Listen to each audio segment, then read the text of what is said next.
Alright, what the heck is up, YouTube? And I am in between two big videos right now on the channel, so I thought it the perfect opportunity to go back and do an advice video to kind of tie it together.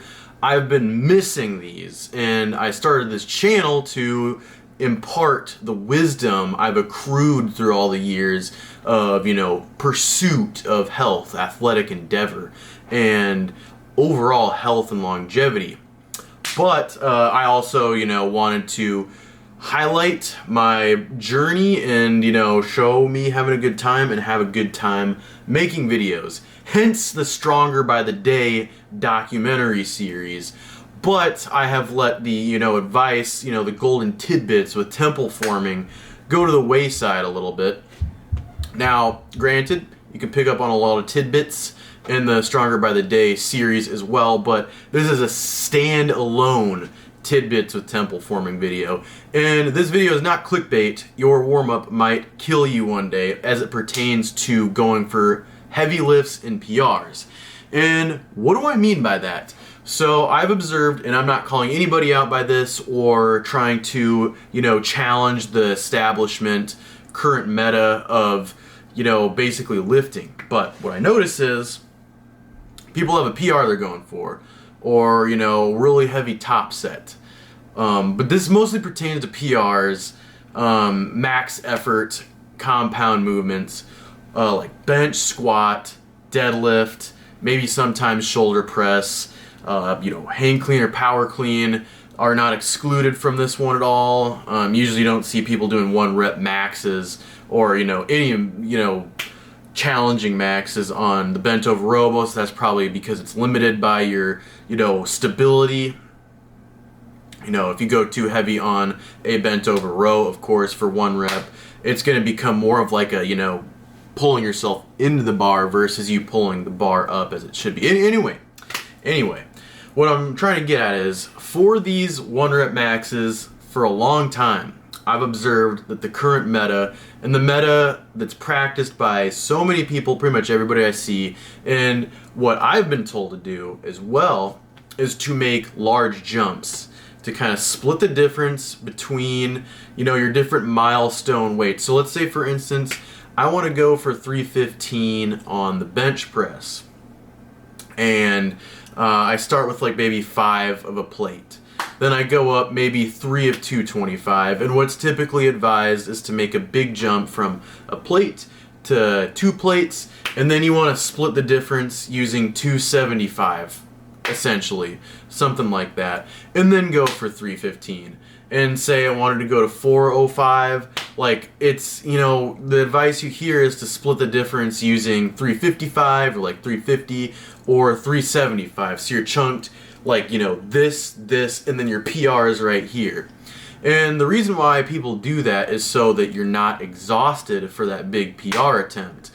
But I'm here to tell you that, like, I have found that doesn't work for me, and I hate doing it, and it has gotten me closer to being injured than the alternative, which I'm going to offer you in a second.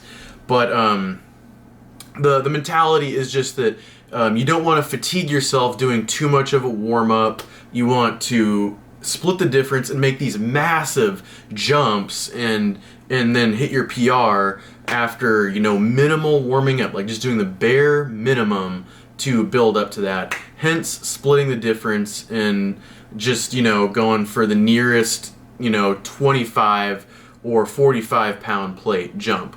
Quick little water break. Now, the trouble I have with this is when I'm splitting the difference like that between these, doing these massive jumps in weight, my body is actually not warmed up, which is very counterintuitive. I'm not warmed up for that heavy weight because that last 25 pounds, like, when you're going for a PR or when you're lifting heavy, any 5 or even 2.5 pounds on each side can make a really big difference. So the weight can hit you all at once.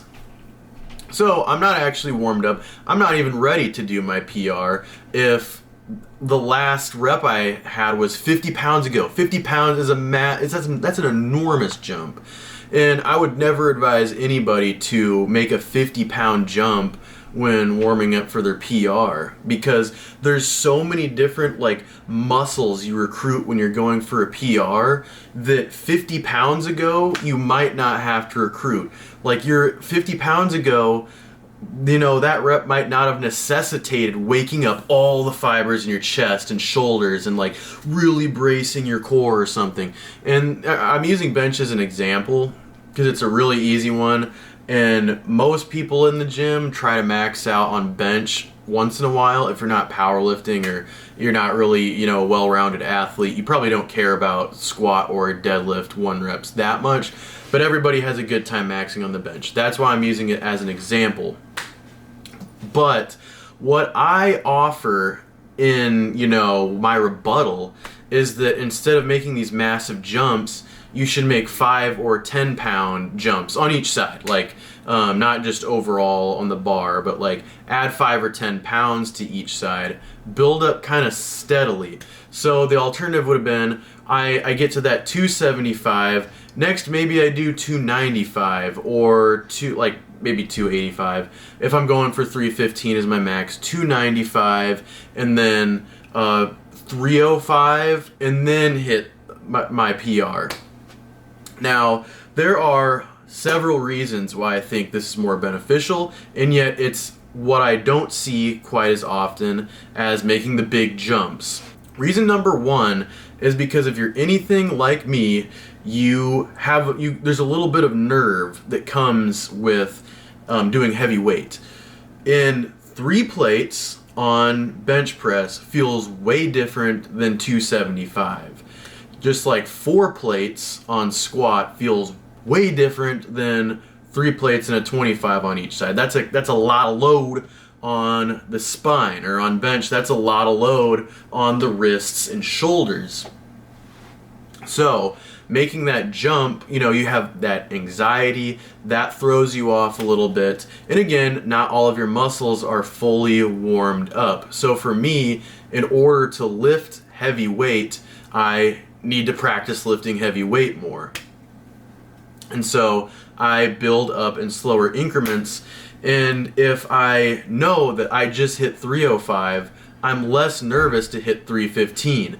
I'm more confident, as opposed to going from 275 to 315. There's a lot more uncertainty with that. And again, the only reason to make those big jumps instead is to conserve energy. But I would actually argue that you're building energy as you unlock more confidence the higher you build up in weight, steadily, not making these jumps. I would argue that you're actually, you know, building energy and continuing to warm up to that 1 rep max, versus, you know, wasting energy, and you're applying the energy. That's the important part. You could have all the energy in the world, but if you're not warming up with weight closer to your goal, you don't know how to quite apply that in the face of all of that resistance. The second reason why I like this method quite a bit is, let's say the unspeakable happens and you fail your PR attempt. Well, if you were making massive leaps and you failed your PR attempt, the day is over. You could drop down in weight, but you're going to be already pretty exhausted. The morale is going to be very down from having failed it. Let's say you went for a 5-plate deadlift.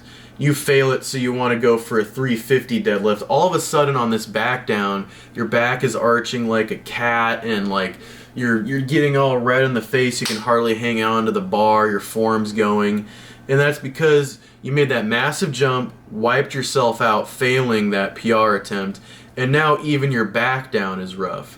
However, if you build up steadily and then fail your PR, you still hit like, I don't know, 375 or 475 on deadlift.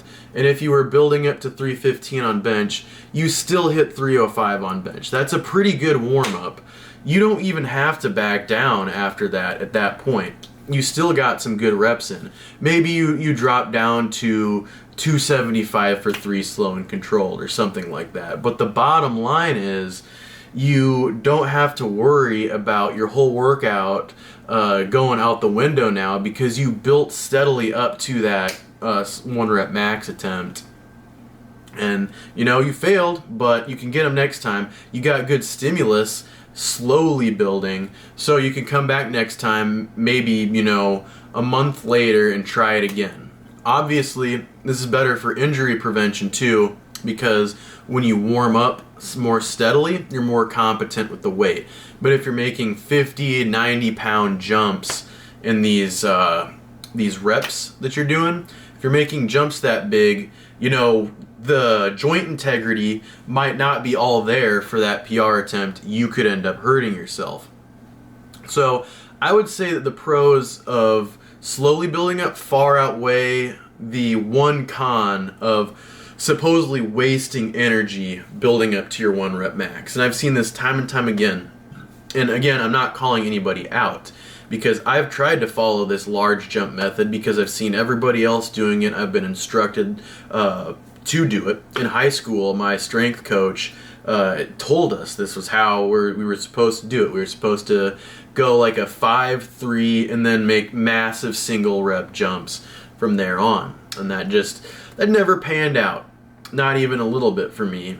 Especially not with bench press. And honestly, it didn't really pan out with squat either. The only one that I'd say that maybe pan out with for me was deadlift.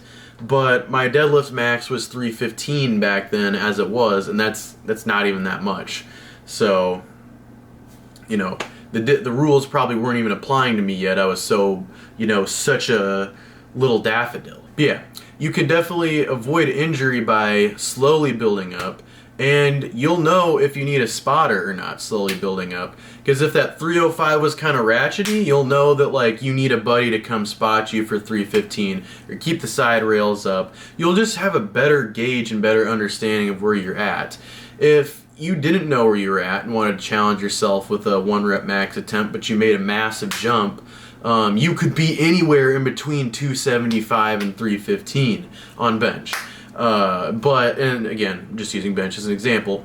But if you were a little more slow, steady, and smart about it, you'd be like, oh, I know I'm at 295 or 305. So yeah, I hope this helps you guys out. It probably just saved your life and will guarantee better workouts in the future, pretty much like without a doubt, because, you know, if you fail, I'm saving you of at least 1 workout a week using this method, and probably getting you closer to actually hitting your PRs as well.